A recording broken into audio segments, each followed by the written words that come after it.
Hello hi, मी संध्या कुलकर्णी. आज मी लाल भोपळ्याची तुम्हाला खीर दाखवली. आज मी भाजी दाखवणार आहे की लाल भोपळ्याची मी कशी करते भाजी. हे बघा, भाजीची लाल भोपळ्याची बरेच प्रकार आहे बरं का. आणि विदर्भामध्ये ना लाल भोपळ्याची भाजी ही लग्नाला हमखास असतेच. खूप छान असते बरं का. ते लोक इतके छान करतात ना भाजी. लाल भोपळ्याची भाजी खूप सुंदर करतात. याचे वेगवेगळे प्रकार आहे कशी करायची ती. कोणी कांदा लसूण घालते, कोणी कांदा लसूण घालत नाही, कोणी याला मेथ्या घालते, कोणी कसुरी मेथी, बरेच प्रकार आहेत याची करायची भाजीची. म्हटलं माझा प्रकार मी कशी करते हे तुम्हाला दाखवते. म्हणजे मी पण 2 प्रकारे करते. आज मी पण थोडीशी वेगळी, म्हणजे हा प्रकार मी करते पण तुम्हाला दाखवायचं मी हा प्रकार करते. तर बघा, हा लाल भोपळा आहे. आता याला लागणारं साहित्य मी सांगते की मी काय काय साहित्य वापरते याला भाजीला. हा कांदा आहे, बारीक चिरून घेतला मी. आणि टोमॅटो स्वच्छ धुवून घेतला आणि चिरून घेतला. आलं लसूण पेस्ट आहे, जिरं मोहरी आहे, हा गोडा मसाला आहे, हे लाल तिखट आहे,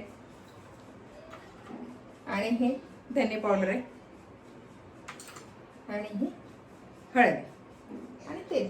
याला एवढंच साहित्य लागतं. आता हा कसा करायचा मी तुम्हाला सांगते. बरेच ठिकाणी ना लाल भोपळ्याची भाजी करतात हे पण माहिती नाही. आता गाडीवर येतो, म्हणजे आमच्या इथे भाजीची जी गाडी येते ना, तर त्या गाडीवर मी स्वच्छ धुवून घेतलं बरं का आधी. तर त्या गाडीवर ना बरेच विचारतात बाया, या लाल भोपळ्याची भाजी कशी करायची, याचं काय करतात. हा, घाऱ्या बऱ्याच जणांना घाऱ्या माहिती, पण याची भाजी करतात ते बऱ्याच जणांना माहिती नाही बरं का, की लाल भोपळ्याची भाजी करतात हे नाही माहिती बऱ्याच जणांना. पण म्हटलं दाखवावं आता की लाल भोपळ्याची भाजी कशी करतात ते.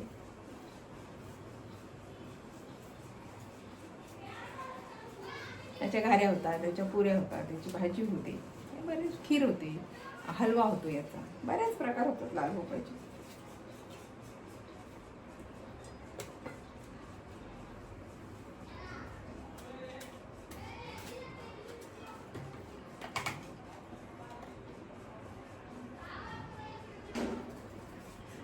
बऱ्याच जणांना खूप आवडतो लाल भोपळा, इतका आवडतो ना. आणि मुळातच याला गुळचट असतो, थोडासा हा गोड असतो.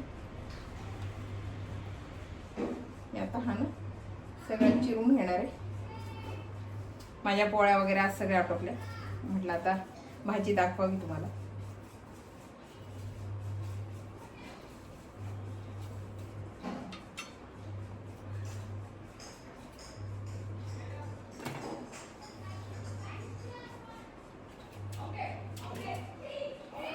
याची पाट जी आहे ना ही बरेच जण वापरतात, म्हणजे लग्न कार्यात तरी ते काही असं काढत नाही ते, पण ती चव खूप छान लागते बरं याची पण मी आता काढणार आहे ती, कारण मी नाही वापरत, मी काढते.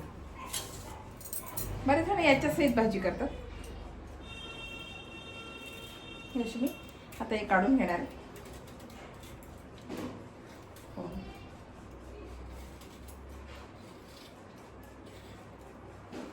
काही काही ठिकाणी ना शेतामध्ये ओढाले असतात, हे खूप मोठे मोठे असतात. आणि एक याचं विशेष आहे, हा जो लाल भोपळा आहे ना, तुम्ही अख्खा आणला ना तर हा किती पण दिवस राहतो, किती पण दिवस राहतो. हा वर्ष वर्ष ठेवतात बरं का घरामध्ये लोक. तो सुकून जातो पण तो खराब होत नाही, चांगला राहतो. छान पिकलेला जर असला ना तर वर्ष वर्ष माळ्यावर लोक ठेवून देतात त्याला, तर तो छान राहतो. पण चिरला ना की मग नाही, मग मात्र हा नाही राहत, लगेच खराब होतो. म्हणून कधी ठेवायचं असलं आपल्याला तर अख्खा ठेवायचा. आणि ठेवतात, खेड्यातले लोक ना ठेवतात हा.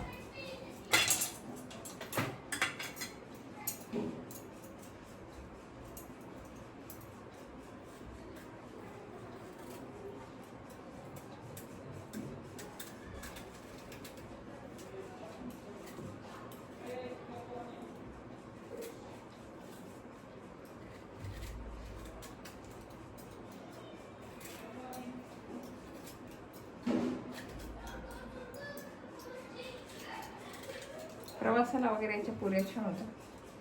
पुऱ्या न्यायला काही हरकत नाही प्रवासाला, खराब होते एकदम.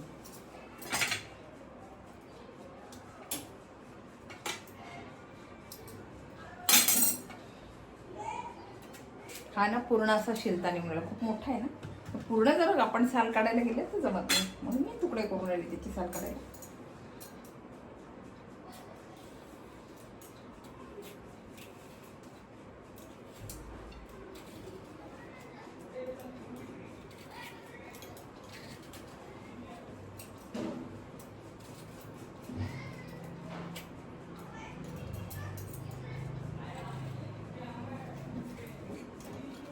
आणि शिवाय हा खूप थंड आहे, खूपच थंड आहे लाल भोपळा.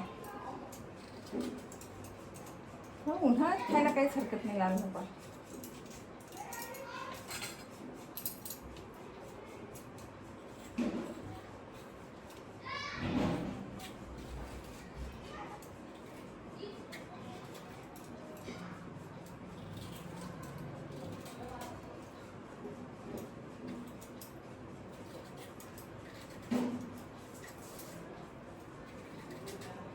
भाज्या सगळ्या पौष्टिकच असतात, खाणारे पाहिजे. बऱ्याच जणांना काही काही भाज्या आवडतच नाही, मग तुम्ही कुठल्याही प्रकारे करा. नाही म्हणजे नाही, मग ते खाऊन पण बघणार नाही. नाही ना आवडत नाही म्हटल्यावर मग नाही खाऊन बघणार. एक तर भाज्या ह्या खाल्ल्याच पाहिजे, सगळ्या भाज्या खाल्ल्या पाहिजे खरं म्हणजे. पण ते काही काही जण नाही खात, हे आवडत नाही ते आवडत नाही. बऱ्याच जणांची आवड निवड खूप असते, मग ते नाही खात. आणि काही काही जणांचं असं असते आवडत नाही ना, मग ते खाऊनच बघायचं. मला आवडत नाही म्हटलं विषय संपला, मग तू खाऊन बघायचं पण नाही की बघ कशी झाली असेल, खाऊन तर बघते नाही. असे पण बरेच जण असतात.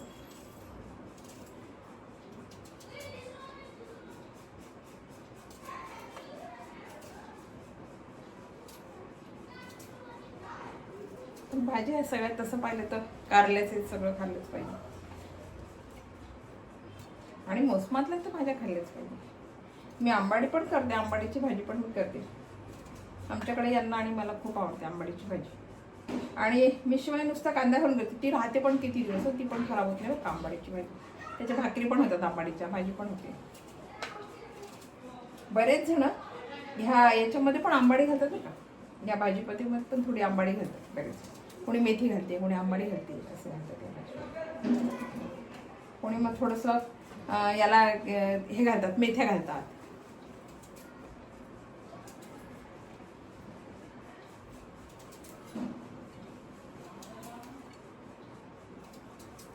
बरेच जणांची करायची पद्धत वेगळी वेगळी असते.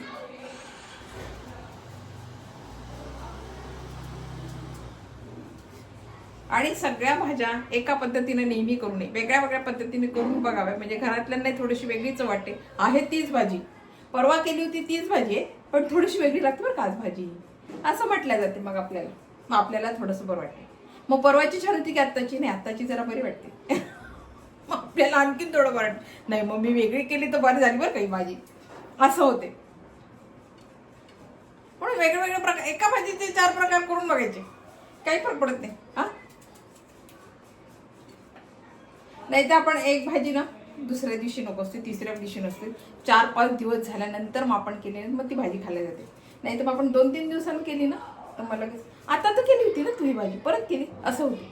म्हणून केव्हाही ती भाजी करायची, पण लक्षात ठेवा का, ती भाजी करायची वेगळ्या पद्धतीने करायची. आणि बायांना खरं सांगू का, बायांना लेडीज एवढा प्रश्न पडतो, रोज काय भाजी करावं, रोज काय करावं, इतका गहन प्रश्न असतो ना हा. आणि त्याच्यात सगळ्यांची आवडीनिवडी असतात, एकाला एक आवडते, एकाला एक आवडते, मोठा प्रश्नच असतो. म्हणून सांगते की ही ट्रिक वापरून बघा की भाजी वेगळ्या पद्धतीने करायची, तीच भाजी करायची पण थोडीशी वेगळ्या पद्धतीने करायची. आपण नेहमी करतो ना तशी नाही, थोडीशी वेगळी करून बघायची. पहिल्यांदा आपली पद्धत करायची, मग 4-5 दिवसांनी परत दुसरी पद्धत करून बघायची.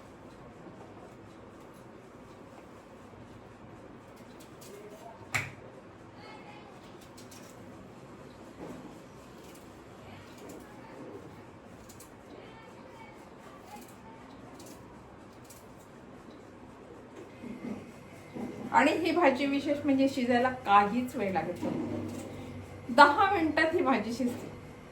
खूप भोपळा हा खूप लवकर शिजतो खरं म्हणजे. याचे प्रकार जसे याचे भाज्यांचे याचे वेगळे वेगळे प्रकार, तसे नावाचे पण प्रकार आहे बरं का. याला कोणी डांगर म्हणते, कोणी लाल भोपळा म्हणते, कोणी काय म्हणतो बरेच वेगळे वेगळे प्रकार. याला गंगाफळ म्हणते, हा गंगाफळ म्हणतात विदर्भात, याला गंगाफळ म्हणतात. आता मला आठवत नव्हतं एकदम पटकन. विदर्भात याला गंगाफळ पण म्हणतात,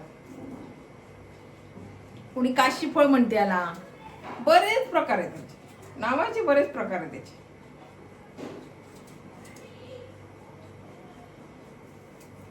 मला हे पटकन आठवलं नाही ना ते नाव.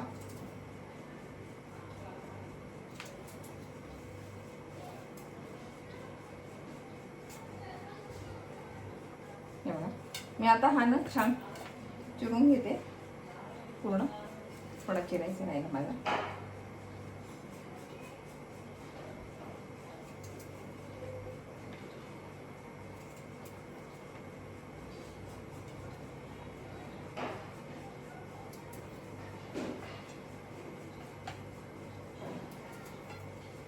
छान याच्या पोळी करून घ्यायच्या. तर बघा मी तेल ठेवलंय टाकते आणि याच्यात थोडंसं जिरं मोहरी घालते.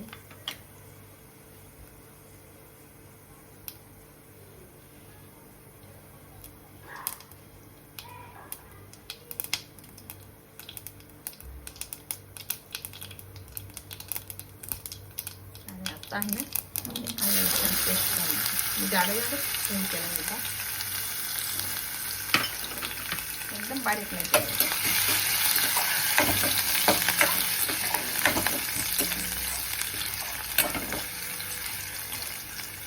आणि आपण याच्यामध्ये कांदा बारीक करून घेतला.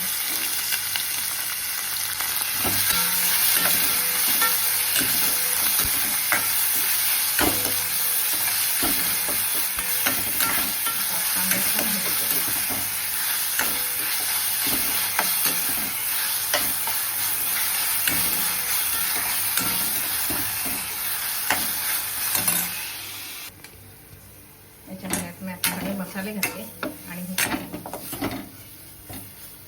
हळद, तिखट, धने पावडर आणि गोडा मसाला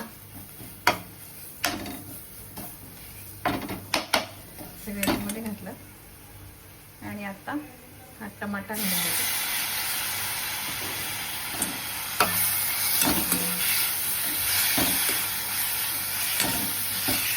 सगळे मसाले घालून आता टमाटा, नाही तर मग ते मसाले ना कच्चे राहिले असते.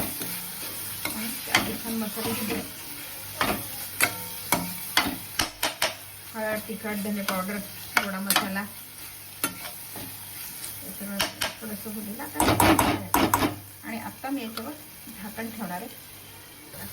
आपला टमाटर झालेलं टमाटर. आणि आता याच्यामध्ये ना मी हा लाल भोपळा घालून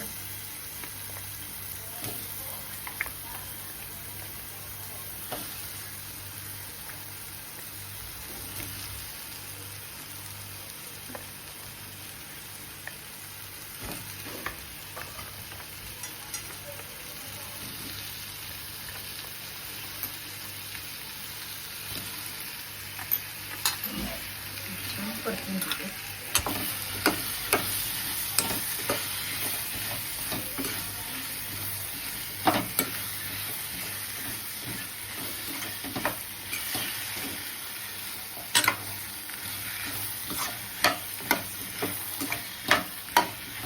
आणि आता याच्यामध्ये ना थोडं मीठ घालते, म्हणजे काय नाही याला लाल भोपळ्यामध्ये पाणी घालते. याच्यामध्ये ना मीठ घालते.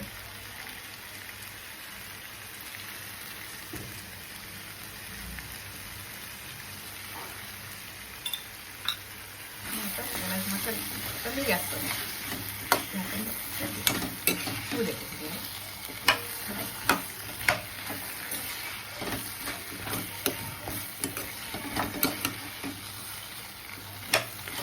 आपण पीठ घातलं म्हणून पाणी सुटेल, पाण्याची गरज नाही आहे. जर तुम्हाला पातळ करायचं असेल ना तर तुम्ही पाणी घालू शकता, पण मला पातळ नाही करायचं. हा मी असाच होऊ देणार आहे आता. हा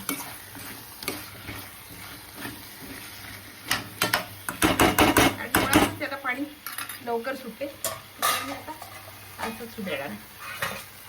झाकण ठेवलं आणि हा 15 मिनिटं होऊ दे. बघा ही लाल भोपळ्याची भाजी छान गाळ शिजते बघा, तयार आहे.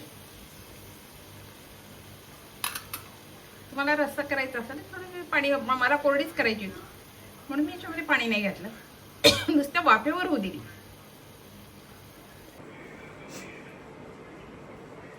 हे बघा आपली लाल भोपळ्याची भाजी तयार आहे. त्याच्यावरून कोथिंबीर टाकते आता. लाल भोपळ्याची भाजी तयार आहे. ही रेसिपी तुम्हाला कशी वाटली, आवडली का? आवडली असेल तर लाईक करा, शेअर करा आणि सबस्क्राईब करा.